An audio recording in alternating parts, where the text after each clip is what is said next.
4 aylyk gara kesmeden soň Aşgabatyň bazarlary gaýtadan resmi taýdan işläp başlady.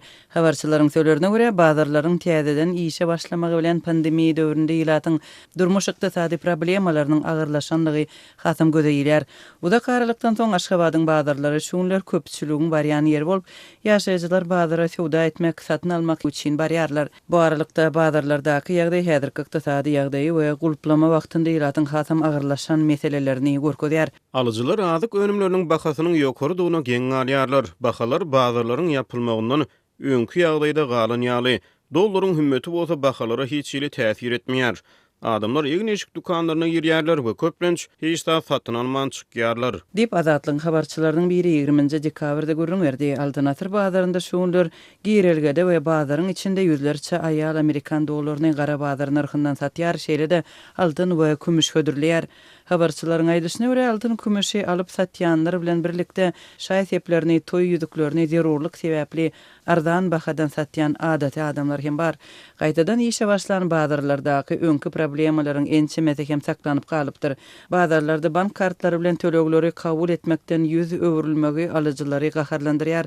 Bu wagtda banklaryň öňünde notlar saklanýar, adamlar bazarlardaky sowda üçin naqd pul çekmek maksatly bankomatlaryň öňünde hem uzak notda durmaly bolýarlar. Türkmenistanyň häkimetleri 3 ýyldan gowrak wagt bäri bankomatlarda naqd pul ýetmezçiligi meselesini çözüp bilmeýärler we naqd däl hasaplaşyk ulgamyny kadalaşdyrmaýarlar. Üstüne problemany resmi taýdan ne ikrar edýärler, ne de düşündirýärler. Bu aralykda bazarlaryň açylmagyna bir näçe aýlap garaşan telekeçiler çeken ýetkisiniň üstüne ýene-de goşmaça maliýe batyrşa duçar bolýarlar. 18 dekabrda bazarlarda sowdanyň resmi taýdan başlanmagynyň ilkinji güni açgöz reýtler we döwlet edaralarynyň talaplary bilen tapawutlandy. Salgyt gullugy ähli sowdagärleri aýlanyp geçdi we her kimden 200 manat ýygnady. Dip adynyň efirde agdalmazlygyny soran çeşme görünýärdi. Onuň söýlerine görä sowda nokatlarynyň eýleri we işgärleri bazarlaryň işiniň başlanmagyna sabarsyzlyk bilen garaşdylar we 16-17 dekabrda öňünden iş ýerlerini tertipleşdirdiler. Salgyt gullugynyň başga da işiň ilkinji gününde sowda nokatlaryna Sowda ministrliginiň işgärleri we bazaryň ýolbaşçylary hem baryp 200 manat talap edipdir.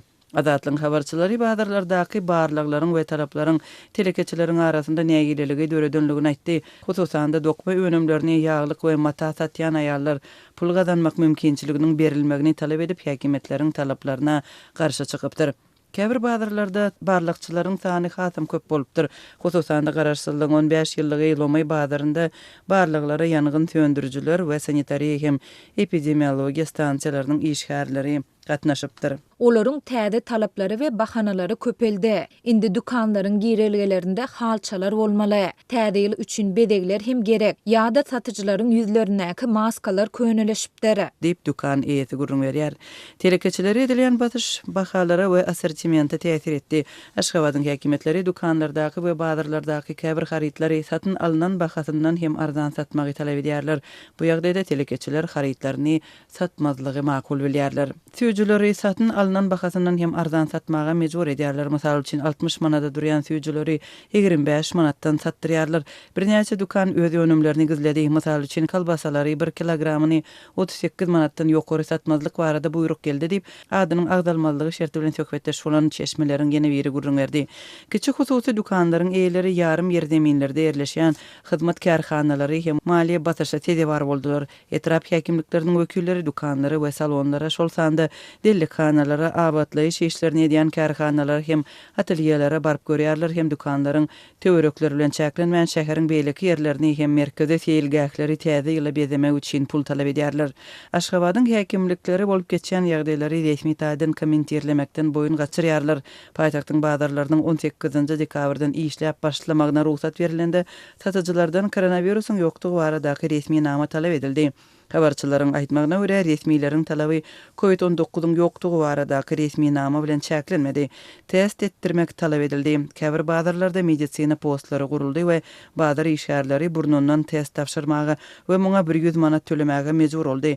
Mundan başga da 19 dekabrda hususan da Jygyllyk bazarynda koronawirus testi bilen bir hatarda satyjylara 160 manatdan goluna sanjym uruldy. Adamlar sancımyň nämedigini bilen okdular. Dümewe garşy sancymy eýam etdim diýenlere şeýle jogap berdiler. Muny etme ýöne töle, ýogsam sowda etmersiň. Dip Azatlyň habarçysy 20 dekabrda aýtdy. Covid-19 kezeliniň öz çäginde bardygyny resmi taýdan ikrar etmedik Türkmenistanda bazarlar hyzmat we güwence deshalary awgustdan bäri ýapyk durdy.